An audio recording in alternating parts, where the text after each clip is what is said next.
Hello, എല്ലാവർക്കും സുഖമല്ലേ? ഇത് ഞങ്ങളുടെ വാർഡ്രോബാണ്, മാസ്റ്റർ ബെഡ്റൂമിലുള്ള വാർഡ്രോബ്.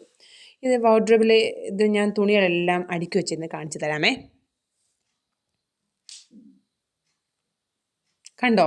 ഇങ്ങനെ ഞാൻ ഇപ്പം തൽക്കാലം അടുക്കി വെച്ചിരുന്നത് എല്ലാം അലങ്കോലപ്പെട്ടിരിക്കുക. കണ്ടോ? അപ്പം ഞാൻ ആദ്യമേ പറഞ്ഞപ്പോൾ നിങ്ങൾ വിചാരിച്ചാണ് ഞാൻ നല്ല വൃത്തിയായിട്ടൊക്കെയാണ് അടുക്കി വെച്ചേക്കുന്നത് എന്നല്ലേ? പക്ഷേ ആക്ച്വലി ഇതാണ് ഇതിൻ്റെ അവസ്ഥ. നമുക്കിത് നന്നായിട്ട് അടുക്കി വെച്ചാലോ? എന്നാൽ നമുക്ക് സ്റ്റാർട്ട് ചെയ്താലോ? ഞാൻ ആദ്യം ഈ ഷെൽഫിലെ തുണിയെല്ലാം എടുത്ത് മാറ്റട്ടെ. എല്ലാം എടുത്ത് മാറ്റി കട്ടിലോട്ടിടാം. ഓക്കെ, ഇതെല്ലാം താഴെ പോയി.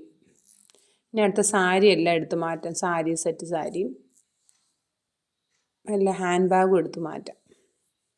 ഇപ്പം എല്ലാം ഞാൻ ആ ഷെൽഫിലുള്ള എല്ലാം എടുത്ത് മാറ്റിയിട്ടുണ്ട്. കല്യാണ സാരി എല്ലാം ഐറ്റം ഉണ്ട് കേട്ടോ. ഹാൻഡ് ബാഗ്, കുട്ടികളെ മക്കളുടെ ഡ്രസ്സ്, എൻ്റെ ഡ്രസ്സ്, സ്കൂളിൽ ഡ്രസ്സ് എല്ലാം ഉണ്ട്. ഇനി നമുക്ക് ഓരോന്നായിട്ട് അടുക്കാം. ആക്ച്വലി ഇത് ഞാൻ അടുക്കുന്നത് ഇത് ഞാൻ മീഷോയിൽ നിന്ന് വാങ്ങിച്ചതാണ് കേട്ടോ. മീഷോയിൽ നിന്ന് നമുക്കൊരു 12 സെറ്റ് അങ്ങനെയൊക്കെ വാങ്ങിക്കാൻ പറ്റും. ഇത് ഡ്രസ്സൊക്കെ അറേഞ്ച് ചെയ്ത് വയ്ക്കുന്ന സാധനമാണ് കേട്ടോ. ഇത് ഞാനൊരു 12 എങ്ങാണ്ട് വാങ്ങിച്ചിട്ടുണ്ട്. അപ്പോൾ ഇത് സിബ്ബൊക്കെ ഉണ്ട്, നമുക്ക് സൈഡിൽ കൂടെ കണ്ണാടി പോലെ ഷീറ്റുണ്ട്, അതുവഴി കാണുകയും ചെയ്യാം. കുഴപ്പമില്ല, അത്യാവശ്യം നമുക്ക് നല്ല വീതിയിലൊക്കെ ഡ്രസ്സൊക്കെ അടുക്കി വയ്ക്കാൻ പറ്റും. മധ്യഭാഗത്തൊരു ചെറിയ കട്ടി പോലെയുണ്ട്, അപ്പോൾ അതുകൊണ്ട് അങ്ങനെ പൊട്ടിയൊന്നും പോകത്തില്ല. പിന്നെ ക്ലോത്തിന് വലിയ ക്വാളിറ്റിയൊന്നുമില്ല, എന്നാലും കുഴപ്പമില്ല. നമുക്ക് അങ്ങനെ പെട്ടെന്ന് കീറിപ്പോകുന്ന പോലെ. ഇതിപ്പോൾ ഞാൻ കുറച്ച് നാളായിട്ട് ഉപയോഗിക്കുന്നുണ്ട് സാധനം. കുഴപ്പമില്ല ഇത്. ഓക്കെ, നമുക്കിനി കുറച്ച് തുണികൾ മടക്കുന്ന രീതി ഞാൻ കാണിച്ചു തരാമേ. ഞാൻ എങ്ങനെയാണ് കോട്ടൺ ഡ്രസ്സും ഷിഫോണൊക്കെ മടക്കുന്നത്. ഞാൻ രണ്ട് രീതിയിലാണ് തുണികൾ മടക്കുന്നത്. ഇത് കോട്ടൺ ഡ്രസ്സുകൾ ഒരു രീതിയിലും ഷിഫോൺ ടൈപ്പ് വേറെ രീതിയിലാണ് ഞാൻ മടക്കുന്നത്. ഇതാണ് കോട്ടൺ ആണ്. ഇത് ഞാൻ രണ്ടായിട്ട് പകുതിയായിട്ട് മടക്കും. മടക്കിയതിന് ശേഷം അത് നേരെ തിരിച്ചിടും. തിരിച്ചിട്ട് കഴിഞ്ഞാൽ ഇവിടെ ഇങ്ങനെ ഹാഫായിട്ട് ഫോൾഡ് ചെയ്യും. ആ സമയത്ത് നമ്മുടെ കൈയൊക്കെ ഇങ്ങനെ ഒതുക്കി വയ്ക്കും. ഈ സൈഡും അത് തന്നെ, നെക്സ്റ്റ് സൈഡും അതുപോലെ ഇതെങ്ങനെ കണ്ടു. ഇത് ഇങ്ങനെ വയ്ക്കും. എന്നിട്ട് മാക്സിമം ചെറുതായിട്ടും വീതി കുറച്ച് ഞാൻ ഇതിനെ ഫോൾഡ് ചെയ്യും. ഇതിൻ്റെ കൂട്ടത്തിൽ ഞാൻ പാൻറ് വയ്ക്കാറുണ്ട് കേട്ടോ, പാൻസ് വയ്ക്കാറുണ്ട്.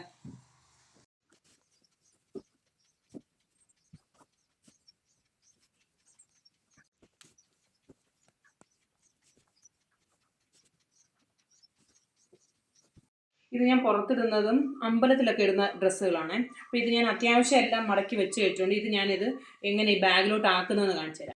ഇത് നല്ലോണം ഫോൾഡ് ചെയ്തിട്ട് ഇതിങ്ങനെ ജസ്റ്റ് പ്രസ് ചെയ്ത് ഇങ്ങനെ പിടിച്ചാൽ മതി. അപ്പോൾ മാക്സിമം നമുക്ക് ഡ്രസ്സുകളെല്ലാം ഇങ്ങനെ സ്ട്രെയിറ്റ് ആയിട്ട് തന്നെ വയ്ക്കാനും പറ്റും, നമുക്ക് കാണാൻ പറ്റും ഏതൊക്കെ കളർ ഡ്രസ്സുകളാണെന്നും പെട്ടെന്ന് ഐഡൻറ്റിഫൈ ചെയ്യാനും പറ്റും.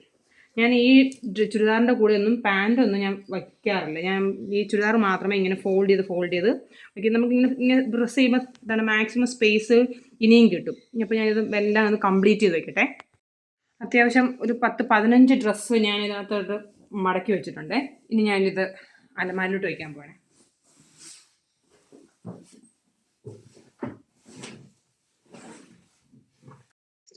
ഇതാണ് ആക്ച്വലി നമുക്കത് ഇങ്ങനെ വെച്ചാൽ മതി. കണ്ടോ? ഇതിൻ്റെ മുകളിൽ നമുക്കിനി ഡ്രസ്സുകൾ വയ്ക്കാം. എന്നിട്ട് നമുക്ക് വലിച്ച് ഇങ്ങോട്ട് ബാക്കിലോട്ട് എടുത്തിട്ട് നമുക്ക് കളർ അനുസരിച്ച് നമുക്ക് ഡ്രസ്സ് ചൂസ് ചെയ്യാനും എളുപ്പമാണ്, ഇതുപോലെ വയ്ക്കാനും എളുപ്പമാണ്. ഇതിനകത്ത് ഞാൻ ഇത് ഫുൾ കോട്ടൺ ഡ്രസ്സുകളാണ്. ഇത് ഞാൻ 21 ഡ്രസ്സ് ഈ ബാഗിനകത്ത് വെച്ചിട്ടുണ്ട്. അപ്പോൾ അതുകൊണ്ട് നമ്മൾ മാക്സിമം ചെറുതാക്കി മടക്കി നമുക്ക് മാക്സിമം ഡ്രസ്സുകൾ ഇതിനകത്ത് തന്നെ എടുത്തു വയ്ക്കാൻ പറ്റും. ഇതും കൂടി ഞാൻ ഷെൽഫിലോട്ട് വയ്ക്കട്ടെ. കാരണം ഞാൻ ഈ ആദ്യത്തെ ബാഗ്, രണ്ടാമത്തെ ബാഗ്, അപ്പോൾ ഇത് നമുക്ക് മുകളിലത്തെ ബാഗ് ഇരിക്കുന്ന ബുദ്ധിമുട്ടൊന്നുമില്ല. നമുക്ക് ഇങ്ങനെ ബാക്കിലോട്ട് വലിച്ചെടുത്ത് നമുക്ക് കാണാൻ പറ്റും, ഡ്രസ്സുകൾ നമുക്ക് ചൂസ് ചെയ്യാനും പറ്റും. അതുപോലെ തന്നെ പുഷ് ചെയ്ത് അകത്തോട്ട് ചെല്ലുമ്പോൾ അപ്പം താഴത്തെ ആ ബാഗിൽ തുണി മാറുകയോ ഒന്നുമില്ല, ബാഗ് അതുപോലെ സ്റ്റിഫായിട്ട് ഇരുന്നോളും.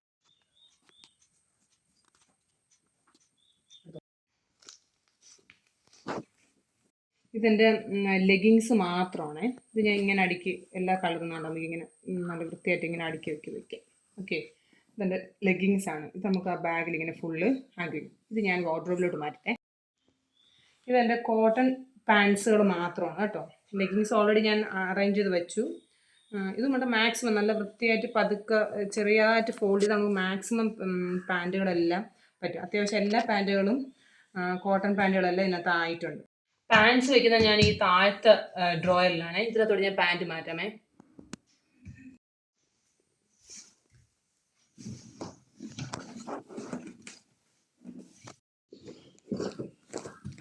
ഇതെല്ലാം ലെഗിങ്സും ഇതെല്ലാം കോട്ടൺ പാൻറ്റുമാണ്. ഇത് നമുക്ക് കണ്ട് ഇത് പുഷ് ചെയ്യുന്ന ഡ്രോയറാണ്. അപ്പോൾ ഇത് നമുക്ക് ഇങ്ങനെ പുഷ് ചെയ്ത് അകത്തോട്ട് വെച്ചാൽ മതി. ആവശ്യമുള്ളപ്പോൾ നമുക്ക് എടുത്ത് ഇങ്ങനെ ഇങ്ങനെ ഇതിങ്ങനെ ടയറിലായതുകൊണ്ട് പെട്ടെന്ന് ഇങ്ങനെ ഉരുണ്ട് വരും ഇതിങ്ങനെ. അപ്പോൾ നമുക്കിങ്ങനെ കാണുകയും ചെയ്യാം. ഇഷ്ടമുള്ള കളർ ചൂസ് ചെയ്ത് എടുക്കുകയും ചെയ്യാം. ഞാനിങ്ങനെയാണ് പാൻറ്റും ലെഗിങ്സും സെപ്പറേറ്റ് ചെയ്ത് വെക്കുന്നത്. ഇത് നമ്മുടെ ഹാങ്ങേഴ്സാണ്.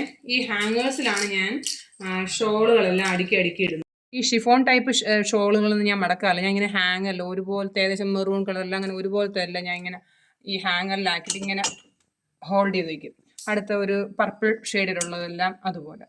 നെക്സ്റ്റ് ബ്ലാക്കും ഗ്രേ, പിന്നെ ബാക്കിയുള്ള കളറിലുള്ള ഇതൊക്കെ നമ്മൾ ചുമ്മാ ഡെയിലി ഉപയോഗിക്കുന്ന ഷോളുകളാണ്. എല്ലാം ഷിഫോൺ ടൈപ്പാണ്, ചുമ്മാ എടുത്തിട്ടുകൊണ്ട് പോകുന്ന ഷോളുകളാണ്. ബാക്കി കോട്ടൺ ബനാറസിൻ്റെയൊക്കെ ഷോളുകളുണ്ട്. അതൊക്കെ ഞാൻ സെപ്പറേറ്റ് ഷെൽഫുകളിലാണ് വയ്ക്കുന്നത്. ഇത് നമ്മൾ ഡെയിലി സ്കൂളിലൊക്കെ പോകുമ്പോൾ ഇടുന്ന സാധനമാണ്. അപ്പോൾ നമുക്ക് കളറൊക്കെ ഇങ്ങനെ ഇട്ടാൽ ബുദ്ധിമുട്ടാണെന്ന് വെച്ചാൽ എനിക്കങ്ങനെ ബുദ്ധിമുട്ടല്ല. ഞാനിങ്ങനെ മാറ്റി ഇങ്ങനെ നോക്കിയിട്ട് നമുക്ക് ഇഷ്ടമുള്ള കളേഴ്സ് ഇങ്ങനെ ചൂസ് ചെയ്ത് എടുക്കാൻ പറ്റും. എനിക്ക് അങ്ങനെ ബുദ്ധിമുട്ടൊന്നും തോന്നില്ല. ഇങ്ങനെ നോക്കിയാൽ മതി, അപ്പോൾ കാണാൻ പറ്റും. എന്നിട്ട് ആവശ്യത്തിനുള്ള ഇങ്ങനെ സെലക്ട് ചെയ്ത് ഞാൻ ഇങ്ങനെയാണ് ഷോളെല്ലാം ഹാങ് ചെയ്തിടുന്നത്. എൻ്റെ കല്യാണ സാരിയാണ്. കല്യാണത്തിന് നമ്മൾ ഉടുത്തുകൊണ്ടിറങ്ങുന്ന സാരിയാണ്. കുഴപ്പമൊന്നുമില്ല, കുറേ വർഷമായി. നല്ല ഭംഗിയുള്ള ഇത് ബനാറസിൻ്റെ സാരിയാണ് കേട്ടോ. ഇത് ഞങ്ങൾ ട്രിവാൻഡ്രത്ത് നിന്ന് വാങ്ങിച്ചതാണ്. ഈ സാരി കുറച്ച് സാരി ഒക്കെ ഉള്ളത്. ഇത് ഞങ്ങൾക്ക് ചെറുക്കൻ്റെ വീട്ടുകാർ തരത്തില്ലേ, ആ സാരിയാണിത്. എല്ലാത്തിനും ഭയങ്കര വെയിറ്റാണ്. ഞാനൊന്നും പിന്നെ ഉടുത്തിട്ടൊന്നും ഇല്ല. പിന്നെ ഇത് റിസപ്ഷന് ഉടുത്ത സാരി. എല്ലാം ഒരുപോലെ ഇരിക്കും അല്ലേ. കല്യാണ സാരിയും ഇതുമൊക്കെ ഏകദേശം ഒരുപോലെ ഇരിക്കും. അതിൻ്റെ ബ്ലൗസ്. അപ്പോൾ ഈ ഷെൽഫിൽ ഞാൻ സാരിയൊന്നും വയ്ക്കാറില്ല. പക്ഷേ ഈ സാരി 3 ഞാൻ ഈ ഷെൽഫിലാണ് എപ്പോഴും വയ്ക്കുന്നത്. ബാക്കി സാരി എല്ലാം വയ്ക്കാൻ വേണ്ടി വേറെ വാർഡ്രോബ് എനിക്കുണ്ട്. അത് മുകളിലത്തെ മുറിയിലാണ്. അപ്പോൾ സാരി ഞാൻ ഇതിനകത്തോട്ടാണ് വയ്ക്കുന്നത്. ഇതിനകത്തൊരു 3-4 സാരി വയ്ക്കാം. പക്ഷേ ഇപ്പോൾ തൽക്കാലം ഞാൻ എൻ്റെ കല്യാണത്തിൻ്റെ മാത്രം ഞാൻ പ്രത്യേകം മാറ്റി വയ്ക്കുക. ഇതെൻ്റെ സെറ്റ് സാരികളാണ്. അപ്പോൾ ആ സെറ്റ് സാരികൾ കുറച്ച് സെറ്റ് സാരിയേ ഉള്ളൂ. ബാക്കിയെല്ലാം മുകളിലത്തെ ഷെൽഫിലാണ്. എന്നാലും ഞാൻ സ്ഥിരം ഉടുക്കുന്ന കുറച്ചുണ്ട്. ഇത് റെഡ്, ഇത് ബ്ലാക്ക്, അത്യാവശ്യം എല്ലാ കളറിലെയും സെറ്റ് സാരിയാണ്. ഞാൻ സെറ്റ് സാരി അല്ല, ഇതെല്ലാം സെറ്റും മുണ്ടുമാണ്. സോറി ഞാനത് മറന്നുപോയി. ഞാൻ സെറ്റ് സാരി ഉടുക്കാറില്ല.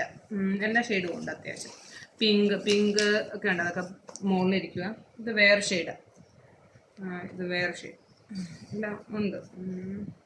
ഇത് ബ്ലൂ കളറിലാണ്, ഇത് ബ്ലാക്ക്, എല്ലാം നല്ല ഭംഗിയുള്ളതാണ്. എനിക്ക് സെറ്റും മുണ്ടുമാണ് ഭയങ്കര ഇഷ്ടം. ഇത് നമ്മളെ ഗോൾഡൻ സെറി വർക്കുള്ളതാണ്. പിന്നെ ഇതിപ്പോൾ ഇത്രയും ഞാൻ ഇന്നത്തെ ഓക്കെ. ബാക്കിയെല്ലാം മുകളിലാണ്. ഇതെല്ലാം കൂടെ ഓൾറെഡി ഈ സാരി എല്ലാം കൂടെ ഇവിടെ ആക്ച്വലി ഇവിടെ വയ്ക്കാനുള്ള സ്പേസ് ഇല്ല. ഓൾറെഡി നമ്മൾ ഡെയിലി ഇടുന്ന ഡ്രസ്സുകളും ചുരിദാറും ഒക്കെയാണ് ഞാൻ ഇതിനകത്ത് വയ്ക്കുന്നത്. പിന്നെ അമ്പലത്തിൽ പോകുന്ന ചുരിദാറാണ് മാക്സിമം ഇതിനകത്ത് ഇരിക്കുന്നത്. സാരി കുറച്ചേ ഉള്ളൂ. ഇത്രയും ഇതാണുള്ളത്. ബാക്കിയെല്ലാം ഞാൻ മുകളത്തെ ഷെൽഫിലാണ് വെച്ചിരിക്കുന്നത്. ഓക്കെ, അപ്പോൾ ഞാൻ ഇതും കൂടെ എടുത്ത് ഷെൽഫിലോട്ട് മാറ്റട്ടെ. ഇത് ഷിഫോണാണ്.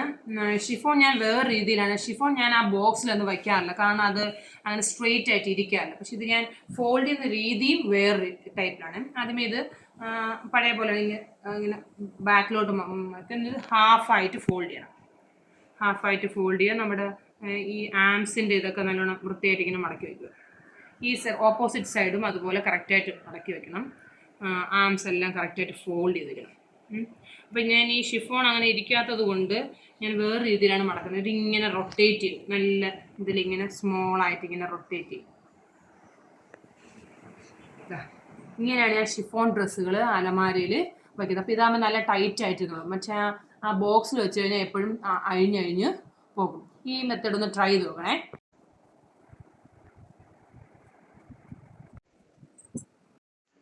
ഇത് ഇങ്ങനെ റോളായിട്ട് ഇങ്ങനെ വയ്ക്കാം, കണ്ടോ. അപ്പം നമുക്ക് കളറ് കാണാം. ഇപ്പോൾ ഷിഫോൺ ആയതുകൊണ്ട് നമുക്ക് നല്ല ബോക്സ് വയ്ക്കുന്നത് ബുദ്ധിമുട്ടായിരിക്കും. അപ്പോൾ നമുക്കിത് ഇങ്ങനെ അടുക്കി വയ്ക്കാം. ഇനി ഇവിടെ എല്ലാം ഞാനെല്ലാം ഫില്ല് ചെയ്യട്ടെ. എൻ്റെ ബാഗുകളെല്ലാം ഞാൻ ഇങ്ങനെ ഇവിടെയാണ് ഹാങ് ചെയ്യുന്നത്. അപ്പോൾ എനിക്ക് കാണാൻ പറ്റും, കളർ അനുസരിച്ച് നമുക്ക് എടുക്കാം. ഇത് മീഷോയിൽ നിന്ന് വാങ്ങിച്ചാൽ നമുക്കിതിങ്ങനെ ഹാങ് ചെയ്തിടാൻ പറ്റും. അപ്പം ഇതിനകത്ത് ഞാൻ മക്കളുടെ ഇന്നേഴ്സ് വയ്ക്കുന്നത് ഇതിനകത്താണ്. അപ്പോൾ ഇതാകുമ്പോൾ നമുക്ക് കണ്ടുകൊണ്ട് എടുക്കാൻ എളുപ്പമാണ്. ഇതാണ് ഇവിടെ ഒരു ഹോൾഡ് ഉണ്ട്. അപ്പോൾ അത് നമുക്ക് ഈ കമ്പിയിലോട്ട് ഇങ്ങനെ വെച്ചിട്ട് ഇങ്ങനെ പേസ്റ്റ് ചെയ്താൽ മതി. പേസ്റ്റ് ചെയ്യാൻ നമുക്കത് ഇതിങ്ങനെ ഹാങ് ആയിട്ട് ഇങ്ങനെ കിടക്കും. പിന്നെ അതിനും ബാക്കി സാധനങ്ങളെല്ലാം അടിക്കാം. അത് ഞാൻ അത് ഹാങ് ചെയ്തിട്ടുണ്ട്. അതിനകത്ത് 4 ഡ്രോയറുണ്ട്. ഒത്തിരി ഡ്രോയറുള്ളതുണ്ട്, നമുക്ക് ആവശ്യമുള്ളതനുസരിച്ച് വാങ്ങിക്കാം. ഓക്കെ, അപ്പോൾ അതെല്ലാം ഞാനകത്ത് കുഞ്ഞുങ്ങളുടെ ബെൽറ്റും അങ്ങനെ നമ്മൾ ഒക്കെ ഉണ്ടല്ലോ, അതെല്ലാം ഞാൻ അതിനകത്താണ് സൂക്ഷിക്കുന്നത്. പിന്നെ വീട്ടിലിരുന്ന ഡ്രസ്സും ഒക്കെ ഇവിടെ വെച്ചങ്ങ് വയ്ക്കും. അപ്പോൾ നമ്മൾ വീട്ടിൽ നിന്ന് ഡ്രസ്സ് നമുക്ക് വലിയ ബുദ്ധിമുട്ടില്ല. പക്ഷേ നമുക്ക് സ്കൂളിൽ പോകുന്ന ഡ്രസ്സൊക്കെയാണ് നമുക്ക് ഇത്തിരി ബുദ്ധിമുട്ട്. അപ്പം ആ ഷെൽഫും കംപ്ലീറ്റ് ആയി. ഇപ്പം നമ്മൾ ഷെൽഫ് എല്ലാം കംപ്ലീറ്റ് ആയി. ഇനി ഓരോ ഡ്രോ ആയിട്ട് ഞാൻ ഓപ്പൺ ആക്കി കാണിച്ചു തരാം. നമ്മൾ ആദ്യത്തെ ഡ്രോ ആണ് കണ്ടോ, നമ്മൾ ഹാൻഡ് ബാഗ്, ഷിഫോൺ ടൈപ്പിലുള്ളത്, കോട്ടൺ ഡ്രസ്സ്, ഇത് സാരി. ഇപ്പം എല്ലാം നേരത്തെ കാണാൻ വൃത്തിയായില്ലേ. നെക്സ്റ്റ് ഷോളുകൾ, വീട്ടിലിടുന്ന ഡ്രസ്സ്, ബാക്കി ഡ്രസ്സ്, മക്കളുടെ ബെൽറ്റ്, ഇന്നേഴ്സ് ഒക്കെ ഉള്ളത്. ഇതൊക്കെ ഫയലൊക്കെയാണ്, അതൊന്ന് കാണിക്കുന്നത്. പിന്നെ നെക്സ്റ്റ് ഇതായിട്ട് ഓൾറെഡി കാണിച്ചായിരുന്നു. നെക്സ്റ്റ് ഫൈനൽ ഇത് ബെഡ്ഷീറ്റും പില്ലോ കവറും, പിന്നെ മക്കളുടെ വീട്ടിൽ നിന്ന് ഡ്രസ്സ്, ഹസ്ബൻഡിന് കുറച്ച് ഡ്രസ്സ്. ഓക്കെ, ഇപ്പോൾ ഓവറോൾ എല്ലാം കംപ്ലീറ്റ് ആയി. അപ്പോൾ അത്യാവശ്യം നല്ല രീതിയിൽ വൃത്തിയായെന്ന് തോന്നുന്നു. ഓക്കെ.